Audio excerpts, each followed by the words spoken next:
Kisah Nabi yang menyembelih anaknya menjadi kisah yang banyak diceritakan dan merupakan asal-usul perayaan Hari Raya Idul Adha. Perayaan Hari Raya Idul Adha tak lengkap rasanya bila kita tidak mengingat sejarah kurban. Kisah ini terkait dengan cerita Nabi Ibrahim alaihi salam dan anaknya Ismail alaihi salam. Ayah dan anak ini menunjukkan arti ketaatan yang sebenarnya kepada Allah Subhanahu wa Ta'ala. Cerita bermula saat Nabi Ibrahim alaihissalam mengunjungi istri dan anaknya Hajar dan Ismail yang sedang berada di Mekah. Suatu hari Nabi Ibrahim bersama Hajar dan Ismail menggiring ternak yang berpuluh-puluh jumlahnya. Hari mulai larut dan mereka memutuskan untuk tidak melanjutkan perjalanan dan tidur di suatu tempat bernama Mas'aril Haram. Karena terlalu lelah ketiganya langsung tertidur pulas dan malam itu Nabi Ibrahim tiba-tiba bermimpi. Ia diperintah untuk menyembelih Ismail sebagai kurban kepada Allah Subhanahu wa Ta'ala. Beliau lalu terbangun dan terdiam berusaha mengartikan mimpinya tersebut. Sampai pagi tiba dia tetap terjaga dan tak mau menceritakan mimpinya itu pada sang istri dan anaknya karena ia takut mimpi itu hanya membuat Hajar dan Ismail takut dan gelisah. Perjalanan pulang dengan ternak-ternak pun dilanjutkan mereka dan sempat berhenti sejenak untuk istirahat hingga akhirnya melanjutkan perjalanan kembali. Setelah tiba di rumah mereka di Mekah, Nabi Ibrahim kerap terdiam dan tak banyak bicara. Sedangkan wajah Ismail selalu tersenyum dan berseri.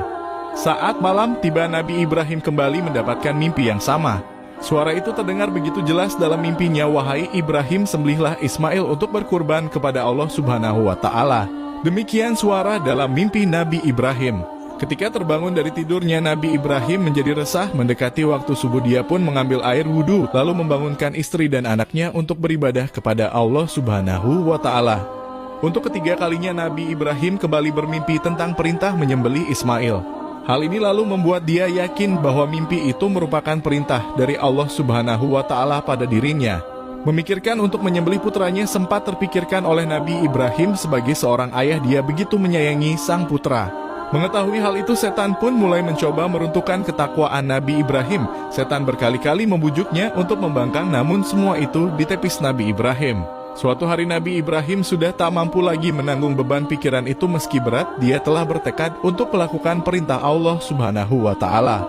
Nabi Ibrahim lalu memanggil Ismail dan memintanya sabar serta tabah. Ismail pun mulai memahami keresahan ayahnya. Apapun perintah Allah Subhanahu wa Ta'ala, katakanlah, "Saya akan tetap tabah dan sabar sebagai orang beriman. Karena perintah Allah Subhanahu wa Ta'ala harus dilaksanakan, jelaskanlah. Saya akan tambah dan sabar mendengarnya," kata Ismail. Nabi Ibrahim lalu menjelaskan mimpinya pada sang putra. Wajah Ismail tampak tidak berubah dan terlihat menunjukkan ketabahan setelah bicara dengan Ismail. Nabi Ibrahim mulai bicara dengan istrinya. Hajar menangis lalu mendekati Ismail. Hajar hanya bisa menangis tanpa bisa mencegah karena dia